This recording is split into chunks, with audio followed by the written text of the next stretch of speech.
Saya berada di Dili, Timor Leste, yang disebut juga dengan Bumi Lorosai.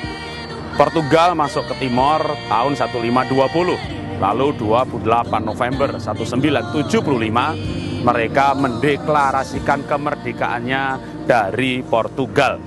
Di Timor Timur dikenal sebuah peristiwa yang disebut Insiden Santa Cruz, atau di sini lebih disebut pembantaian Santa Cruz. Apa sih itu?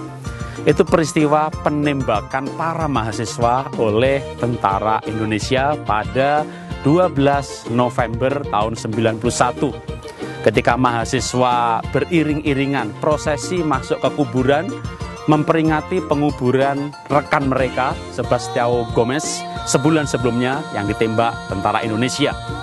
Nah, mahasiswa ini memanfaatkan kedatangan rombongan dari Portugal, parlemen Portugal, yang masih diakui waktu itu sebagai perwakilan legal PBB di sini. Rencana ini dibatalkan oleh Jakarta karena mendengar hadirnya wartawan Australia, Jill Joliffe, yang dikenal sebagai pendukung kegerakan kemerdekaan Timor Leste. Ketika rombongan mahasiswa memasuki pekuburan Santa Cruz, saat itulah tentara Indonesia mulai menembaki. Hasilnya, wow, 371 tewas, 382 luka parah, dan 250 hilang. Pembantaian ini disaksikan oleh jurnalis Amerika Serikat yaitu Annie Gulman dan Alan. Bahkan terekam dalam pita seorang jurnalis bernama Max Stahl yang berhasil menyelundupkannya ke Australia. Lalu Januari 1992 disiarkan dalam ETV Britania dalam serial dokumenter. Mulai sejak saat itu maka film ini disiarkan ke seluruh dunia dan membuat heboh khususnya di Australia dan Portugal. Rakyat Portugal menyesalkan pemerintah mereka dengan kebijakan Flower Revolution, yaitu meninggalkan jajahannya termasuk Timor Timur. Lalu pemerintah Portugal meningkatkan kampanye diplomatik bagi perjuangan rakyat Timor Timur untuk menentukan nasibnya sendiri, mengadakan jajak pendapat. Demikian juga dengan orang-orang atau pemerintah Australia. Mereka merasa malu telah mendukung rezim Soeharto yang menindas.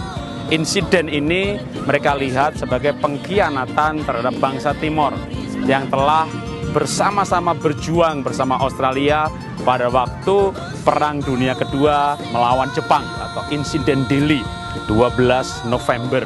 Itu diperingati di Timor Leste sebagai Hari Pemuda, sebagai peristiwa yang paling berdarah dalam sejarah negeri ini. Pelajaran apa yang kita bisa dapatkan dari kisah ini? Kekerasan itu tidak pernah mendatangkan kebaikan.